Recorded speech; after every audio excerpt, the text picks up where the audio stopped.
Good morning, welcome back to JK traders. आज है Tuesday. आज के मार्केट का सपोर्ट, रेसिस्टेंस और ट्रेंड के बारे में मैं आपको एक्नॉलेज करना चाहता हूं, और साथों साथ आज मार्केट में कौन सा इंपॉर्टेंट डेटा है उसके बारे में भी।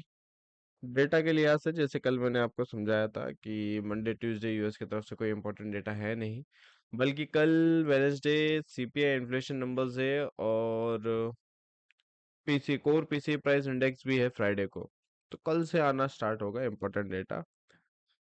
मार्केट पे आ जाए तो कल मार्केट के अंदर हमें शानदार दोनों तरफ के मूवमेंट देखने मिले। Sell side and by side, both the side के मूवमेंट देखने मिले। रीजन बिहाइंड इट, अभी जो कॉन्फ्लिक्ट चल रहा है ईरान, यूएसए और इसराइल के बीच में, कैसा होता है कि इसके अंदर कुछ भी मेजर अपडेट्स आते हैं तो मार्केट उस हिसाब से रिएक्ट करता है। जस्ट ऑफ नाउ मैं अपडेट आपको दे दूं यहाँ पर। सो यहाँ पे ईरान ने ऑफर दिया है कि अगर जितने भी अरब यूरोपियन कंट्री है, अगर इसराइल और यूएस के एम्बेसडर को अपने कंट्री से निकाल देते हैं तो state state of Hormuz start हो जाएगा कल से ही। सो ये 8 घंटे पहले की न्यूज़ है। फिलहाल ऐसे कोई साइन नजर नहीं आ रहे कि स्टेट ऑफ हॉर्मोन स्टार्ट होगा। जितना दिन ये चौक बन रहेगा, धीरे धीरे धीरे धीरे इन्फ्लेशन दूसरी कंट्रियों में राइजिंग होती रहेगी।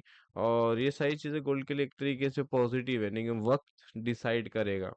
फिलहाल तो यूएसए कह रहा है कि ज्यादा टाइम नहीं है, कुछ दिनों में वो युद्ध रुक जाएगा। नहीं, वॉर स्पेशलिस्ट के थ्रू हमें पता चलता है कि एक आधा महीना तक का ये चीज चलते रहेगी।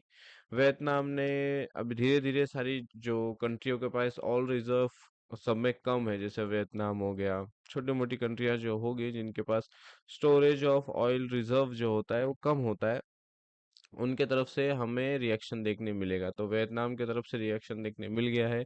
वियतनाम ने अपने वहाँ की गवर्नमेंट ने स्टेटमेंट रिलीज किए कि वर्क फ्रॉम होम करे because of shortage of fuel.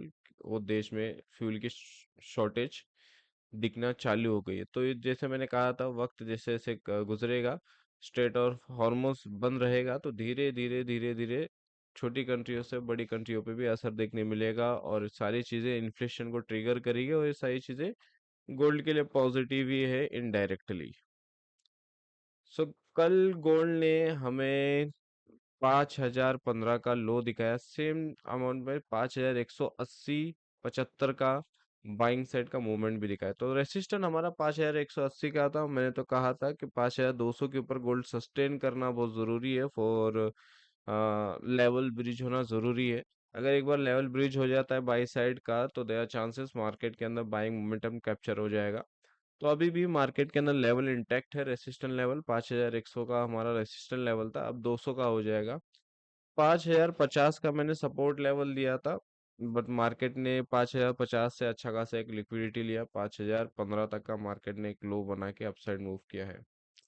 Let's see, statement के कारण कल प्रेसिडेंट डोनाल्ड ट्रम्प की स्पीच थी, और उस स्टेटमेंट के कारण मार्केट के अंदर ये सारी चीजें, वॉलिटिलिटी हमें देखने मिली है, और ये सारी चीजें होते रहेगी ऐसे सिचुएशन में जहां पर वॉर, स्टेट ऑफ हॉर्मोस और एनर्जी क्राइसिस हमें देखने मिलेंगे। So this is common. यहाँ पर ये सारी चीजें होती रहेगी, स्टेटमेंट और न्यूज के बेस पे मार्केट रिएक्ट करता रहेगा। सो हमें वो लेवल पे स्टिक रहना है, जैसे मैंने कहा था कल आपसे कि लेवल पे स्टिक रहो, क्योंकि कोई भी मेजर अपडेट आता है न्यूज वगैरह तो मार्केट उस पर ज्यादा रिएक्ट करता है। फिलहाल तो ट्रेंड अभी भी नेगेटिव है, क्योंकि लेवल ब्रिज हुआ नहीं है हमारा। 5,200 एक खूबसूरत सा रेसिस्टेंट लेवल है। मार्केट अगर इसे तोड़ता है तो मैं ट्रेंड पॉजिटिव कंसीडर कर दूंगा। सपोर्ट जो है अभी 115 का कल का लो का रखेंगे हम। सो गाइस, ये रहा अपडेट। मिलते हैं 7:30 लाइव स्ट्रीमिंग पर। तब तक have a good day and take care.